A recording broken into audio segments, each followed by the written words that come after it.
Hey there, Adrienne Elise here. Just thought I would pop in, talk to you about what's going on in the planets and the stars. Welcome to the Gaia Daily for March 1st through 3rd, 2020. So, we are having a big shift this week because Mercury on Wednesday, Thursday is going to be going back into the sign of Aquarius. Now, we've been talking again and again about the shift of ages that we're in. And the shift of ages moves backwards. It's like the background of the zodiac is shifting. And this happens every 2,000 years. 2,160 years about. And so we are in this shift from the age of Pisces to the age of Aquarius. And so Mercury going backward in this retrograde over this spot, it'll go over this spot 3 times. But this one on Wednesday, Thursday is like the shift of ages, right?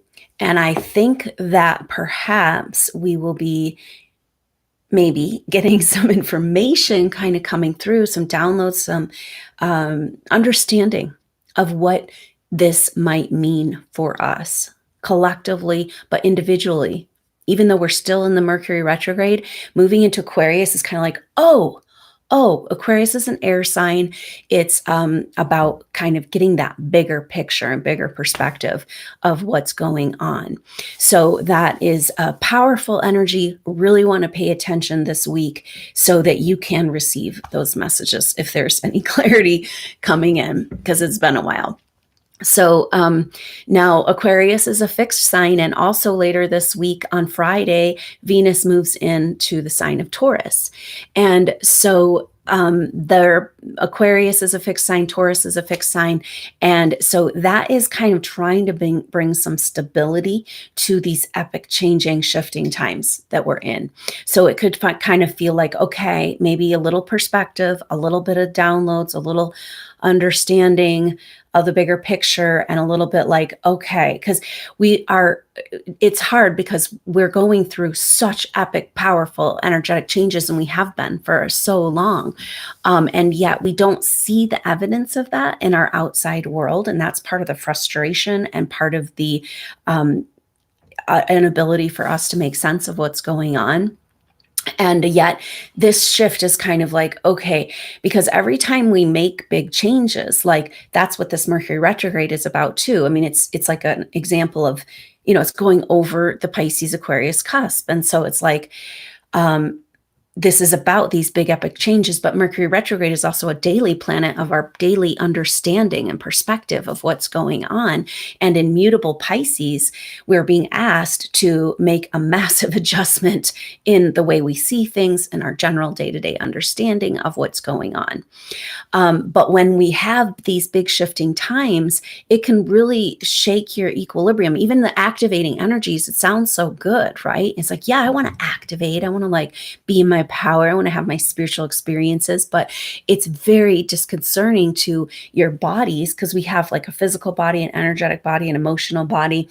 We have like records of our past life bodies, and so when we go through these big shifting times, you're going to feel a little off, and you have to like kind of find that equilibrium. So maybe that fixed energy will kind of bring us a little bit of stability through these changes, but indeed it is feeling like the ground is shifting under our feet subtly, perhaps, as far as like our day-to-day awareness of it, but we can feel these big epic changes. And that has to do with this last 3, 4, 5 days. We've been feeling Venus in square to Pluto. So Venus in Aries, which is about fighting for the true self, fighting for freedom, fighting for your true identity. And so that, of course, on our personal planet. So it's very hitting home into our heart. Venus is what we love, what we care for, and also our self-worth, right? So a lot of the stuff on the table right now for people has to do with, do you love yourself enough?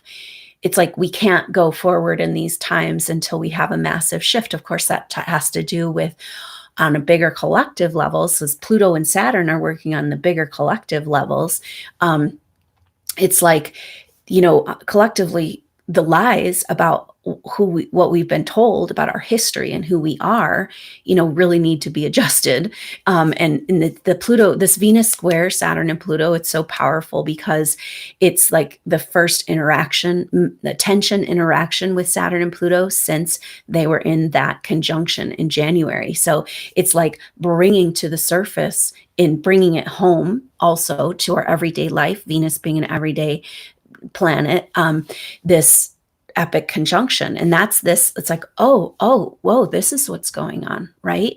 And not that we have clarity totally, but it's like we're feeling these shifts. And so right now, these next couple of days, Venus is smack dab in the middle between a square with Pluto and a square with Saturn. And so Venus in Aries wants to fight for that truth and for freedom and for that true identity and that sense of self.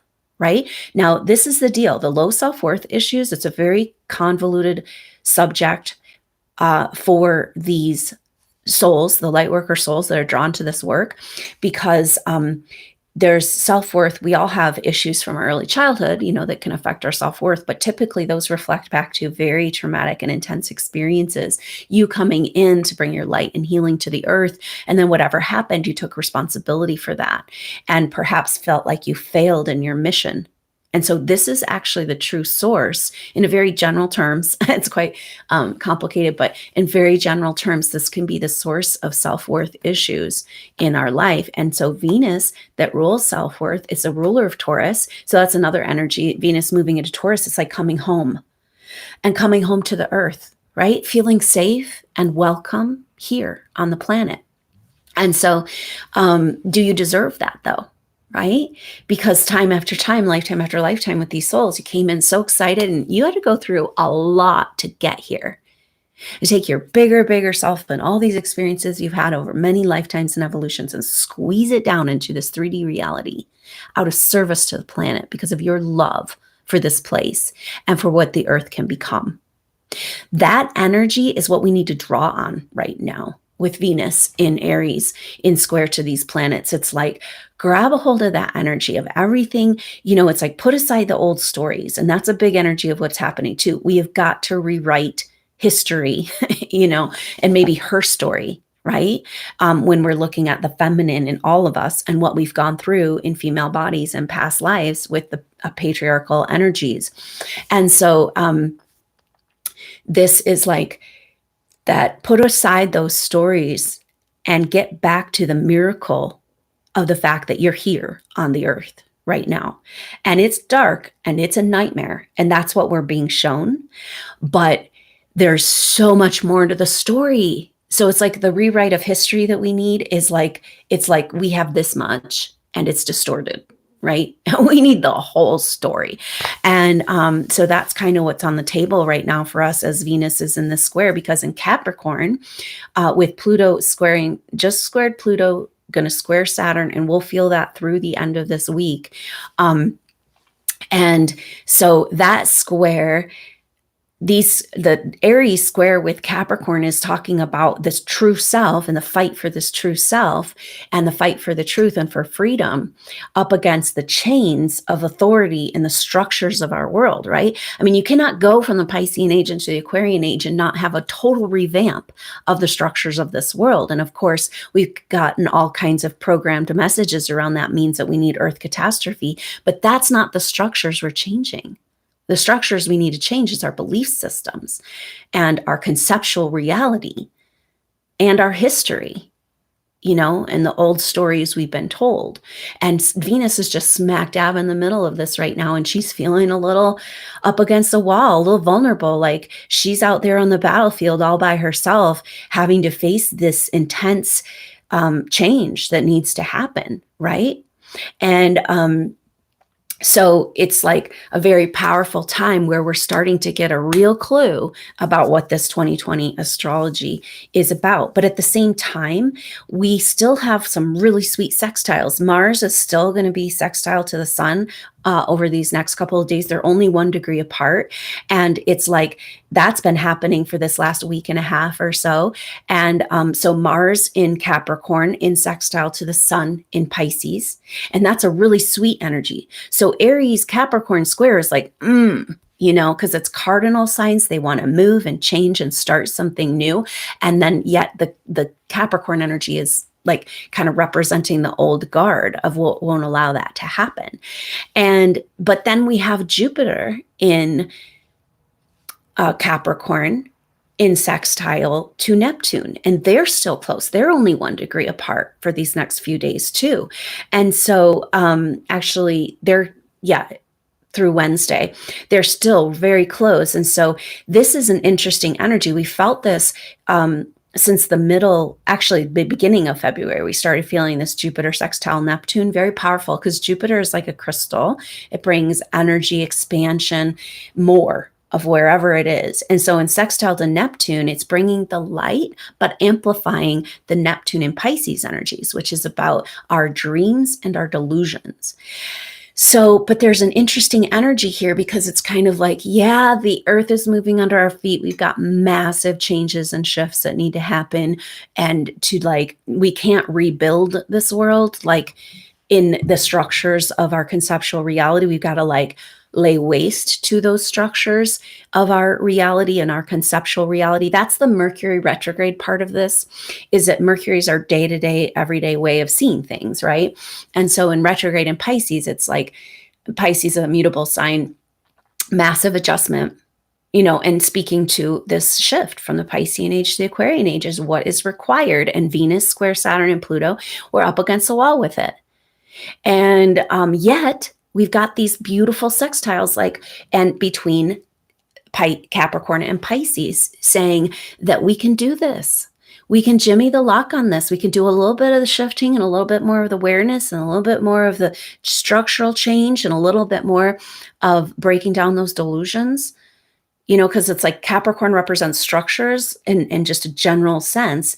And with interacting with Pisces, it's the structures of the lies, but also the dream. So this Jupiter sextile Neptune, this last little bit of this energy seems to be about we're stuck under the rubble about the stories that are how we've been lied to, and the stories of the past that are keeping us. So this is individually, right? Our belief systems that are keeping us looping through the past patterns.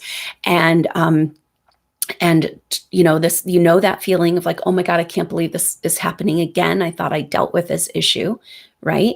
But Jupiter's bringing the light to that collectively and individually. And it's kind of like, hey, you guys, underneath all this garbage and the nightmare is a dream. And that's why we're here.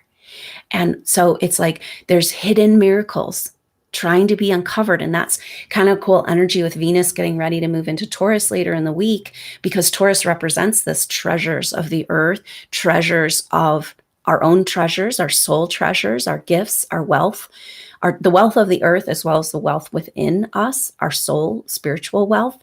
And so this energy, and so even though we're being shown a nightmare right now, we're being asked to put our attention on the dream and what's underneath the rubble.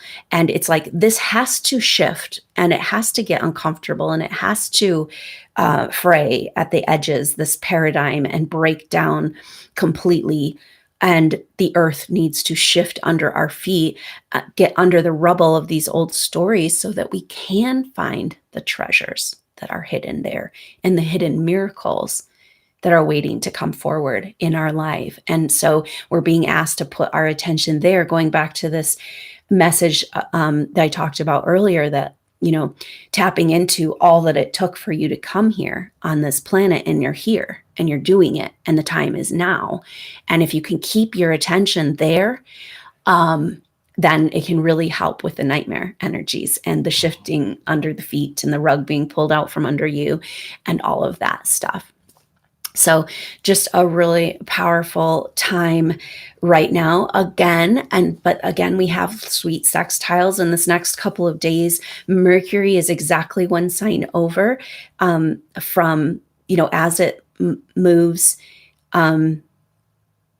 over into Aquarius, it'll be one sign exactly over from Black Moon Lilith and Chiron. And so it's another sweet little energy of like an exact kind of that beautiful grid star that has been continued to be created for us.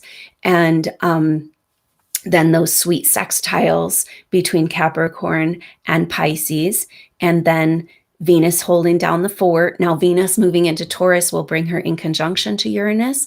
And that definitely has this energy of like the treasures we're uncovering have to do with the new energies trying to come in, but they have a lot to do with the ancient secrets that have been hidden from us and are under the rubble of the tragedies that have happened on this planet. And it's like, because Uranus represents ancient wisdom and higher technology beyond what we have or that we've been told about, and the future technology and like energies, higher frequency vibrations we're trying to bring in.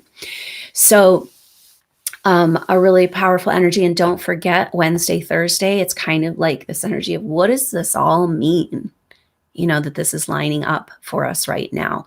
And on that note, of course, we're entering into this incredible Marches just off the charts with Mars coming in to a conjunction with Jupiter and Jupiter coming into a conjunction with Pluto. And we're actually starting to feel that, you know, coming up here. We can just kind of feel this energy of Jupiter coming into a conjunction with Pluto, and Mars will be activating that conjunction. So it's like right now we're having the divine feminine kind of trying to come out from under her rubble, and then Mars is like breaking through with Jupiter there. More towards the equinox. So I am doing the 21 days of presence. Maybe you've caught that before. It's like very short meditations for 21-day meditation series. And it was originally designed to support souls as we move into in the time leading up to very powerful equinoxes and solstices. And if there was ever a time for that, this March for sure. But this time I decided to do it more general for any time you might need a 21-day meditation presence. The idea is that if you can take 5 to 10 minutes to be present with who you really are, set this world aside, you can invite that presence and peace into your life more and more, inviting solutions, inviting the bigger picture, and inviting that peace and harmonizing this experience. So check out that 21 days of presence. I'll put a link in the information box below, and I look forward to seeing you on those videos and on the next update. Until then, I'm Adrienne Elise. Namaste.